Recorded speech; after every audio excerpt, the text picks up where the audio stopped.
Mi experiencia con Ergo Proxy fue muy diferente a la de muchos. Para ser muy honesto, cuando la vi generó en mí varias sensaciones, pero la principal fue disgusto. La serie en general, lo que mostraba, las ideas que sostenía, me chocaban al punto de la desazón. Sí, Ergo Proxy no me gustó.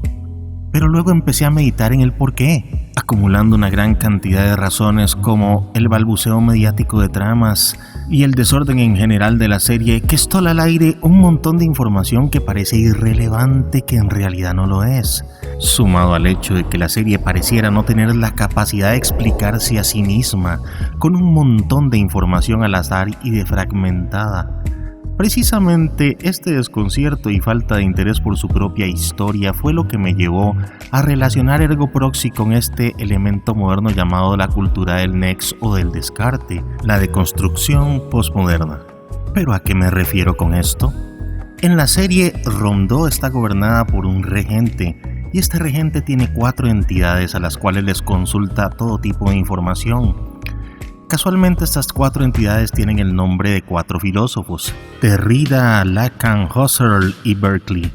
Todos ellos filósofos relativamente modernos, si es que se les puede llamar así. Cada uno de ellos tiene posturas en contraposición uno del otro, con lo que de alguna manera logran mantener el balance de la tecnocracia propuesta en la serie. Jacques Derrida en especial es el exponente principal de la deconstrucción, elemento importante para todo el pensamiento postmoderno. Y por supuesto, sé que al hablar de postmodernismo me estoy metiendo en un problema complicado, puesto que no hay una definición precisa que pueda englobar todo lo que conlleva. Pero es notable cómo Ergo Proxy está cargado de toda esta influencia, y es muy posible que esta sea la causa de mi descontento con la serie. Para empezar, voy a mencionar varias conjeturas de la historia que recabé haciendo el uso de varios blogs y de revisar la serie en las partes importantes, con el propósito de que se entienda al menos algo de la serie. Lo primero que debemos saber es que la Tierra está destruida por la sobreexplotación del hidrato de metano, que se encontraba en el fondo de los océanos para su uso como energía durante un periodo largo de tiempo, lo que generó el efecto invernadero, contaminación insoportable y demás. Ante la destrucción inminente, la humanidad, para salvarse, decidió irse al espacio en un viaje que se le denominó Operación Boomerang. Una nave arca llamada Boomerang Star que sale del planeta y tarda miles de años en volver al mismo. Sin embargo, a pesar de todos los esfuerzos, no todos los humanos pudieron salir del planeta, sino que muchos se quedaron buscando formas de sobrevivir. La iniciativa más importante para sobrevivir es la creación de los proxies. La creación y liberación de todo el planeta de 300 de estos.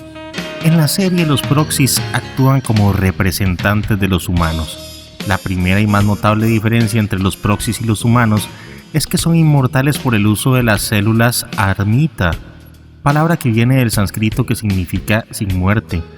En otros textos se refiere a ella como el néctar eterno, algo así como la ambrosía de los dioses griegos. Las células Armita pueden reproducirse indefinidamente superando el límite de Hayflick.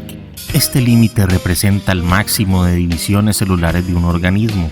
A causa de los miles de años de espera por los humanos originales, la raza humana que quedó se fue debilitando, hasta el punto en el que los proxies tuvieron que dedicarse a criar humanos artificiales y hacerles ciudades para que ellos pudieran subsistir como raza. A pesar de ser criados artificialmente, estos pseudohumanos son biológicamente compatibles con sus ancestros naturales. Sin embargo, varias veces se menciona durante la serie que la reproducción entre pseudohumanos ha acabado por dejar de existir por el debilitamiento de las capacidades originales de la raza. Por ello, cuando una nueva persona es creada, solo es hecha para un rol específico en la sociedad, a lo que se llama razón de ser. En general, los proxies son los encargados del sustento y el mantenimiento de las vidas de estos pseudohumanos. En el caso de que los proxies hayan conseguido mejorar las condiciones del planeta, la atmósfera se clarificará y dará paso a la luz solar. ¿Cuál es el problema con esto? que la radiación solar es mortal para los proxies, destruyendo sus células inmortales. Pero hay algo mucho peor. Parece que los humanos, al tratar de hacer los proxies a su imagen, cometieron un error algo grave. Por alguna razón, los proxies empiezan a generar conciencia de sí mismos, a tener sentimientos y emociones como las de sus creadores, y empezaron a darse cuenta de su destino fatal tras la finalización de las tareas encomendadas por los humanos, detectando en sus cuerpos el latido original, síntoma del fin del proyecto Proxy. Cualquier ser vivo, por un deseo de autoconservación, le causa una gran conmoción saber cuándo le llega la hora de morir. En el caso de un Proxy es peor tras miles de años de inmortalidad. Muchos se sintieron traicionados y abandonados por los humanos creadores. La desesperación era inmensa. Esto lleva al personaje más importante de la serie, el Proxy One. Tras haber alcanzado este nivel de conciencia y haber sentido la llegada de los humanos originales, Proxy One abandonó la ciudad dictando como sustituto y regente a Donald Meyer. Claro está, con ayuda de 4 Auto-Rapes, las 4 entidades antes mencionadas. ¿Que por qué se fue Proxy One? Por amor. Estaba enamorado de Monad Proxy y por eso huyó a Musk, para mantener una ciudad con doble proxy y poder disfrutar lo poco de vida que le quedara hasta que el latido original hiciese su trabajo. No obstante, Proxy One ya estaba enloquecido al no poder suicidarse o tomar otra salida porque el ser inmortal es incompatible con el suicidio. Entonces decide borrarse la memoria con ayuda de un auto-rape llamado el Guardián de los Recuerdos. Tras este formateo de memoria, el sentimiento inconsciente de culpa invadió a Proxy One, creando el personaje de Vincent Law. Sí, el tipo de la gabardina roja, que es el personaje principal de la serie. Pero si Proxy One es tan importante, ¿por qué Vincent Law es el personaje principal? Vincent Law y Proxy One son una dicotomía, 2 conceptos complementarios. En otras palabras, el Proxy One y el Ergo Proxy son uno mismo, al igual que existe una teoría de que Rel es un clon imperfecto de Monad Proxy, en vez de ser la nieta de Donald Meyer. Hay varias pistas de esta teoría en la serie. Casualmente, al inicio de la serie, se ve como que por orden de Donald, el regente de Romdo, se había capturado a Monad Proxy, que despierta tras un largo letargo y empieza a matar humanos del domo, y poco tiempo después de estos sucesos aparece Vincent Law. Qué coincidencia, ¿no? Hay otro elemento importante que no he explicado, los auto-rapes. Básicamente, los auto-rapes son como los boomers de Bubblegum Crisis. Fueron creados para servir a los humanos y cuando ellos pierden su propósito o razón de ser, son infectados por el virus Cogito, que es el momento en el que el androide reconoce su propia existencia. En otras palabras, la frase Cogito ergo sum, pienso y luego existo, del filósofo Descartes, que como podemos ver tiene mucha relación con el título de la serie. Ciertamente es muy posible que el virus Cogito haya afectado primero a los proxies y luego a los auto-rapes en una sociedad de humanos inútiles e indiferentes. Al final, esta serie deja un vacío terrible y sin sentido, en que los protagonistas terminan siendo unos desafortunados sin razón de existencia. Tal vez este era el objetivo, demostrar el fracaso de la indiferencia. Actualmente miles de personas deambulan en un rito de desorientación y falta de interés por las cosas. El zapping cultural es un fenómeno actual muy característico de la era postmoderna.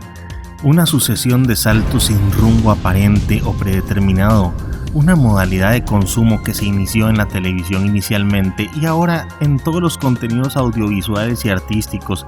En otras palabras, nadie le pone atención a un contenido determinado y terminan en observaciones meramente superficiales, esto para tratar de llenar un sentimiento que inicia en una condición de hedonismo puro y consumismo.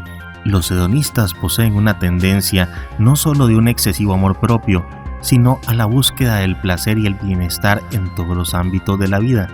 El hedonismo identifica el bien con el placer. Para el hedonista, solo el placer será lo bueno o lo correcto. Desde este punto solo importa lo que produce placer, sin importar lo que otra persona necesite o si se debe incluso traicionar a alguien para conseguir este placer.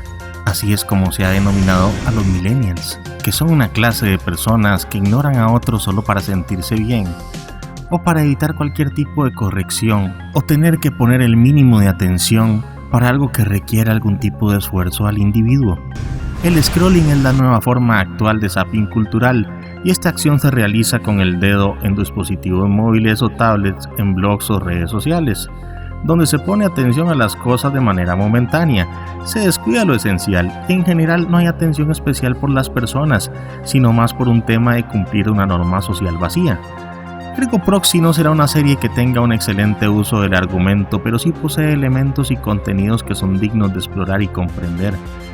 Ya que los humanos perdieron lo que significa ser humanos, estos robots, que habían sido instrumentos de la gente, deciden continuar una aventura para buscarse a ellos mismos. Ellos tienen que decidir si el virus que los infectó creó su identidad o si ellos ganaron su identidad por sus viajes. Esta pregunta representa un debate propio. Si somos lo que somos debido a nuestro ambiente o debido a las cosas que son inherentes en nosotros. Me despido como siempre diciéndoles, dense la oportunidad de ver series con mayor contenido y valor artístico. Nos vemos en un futuro review y hasta la próxima.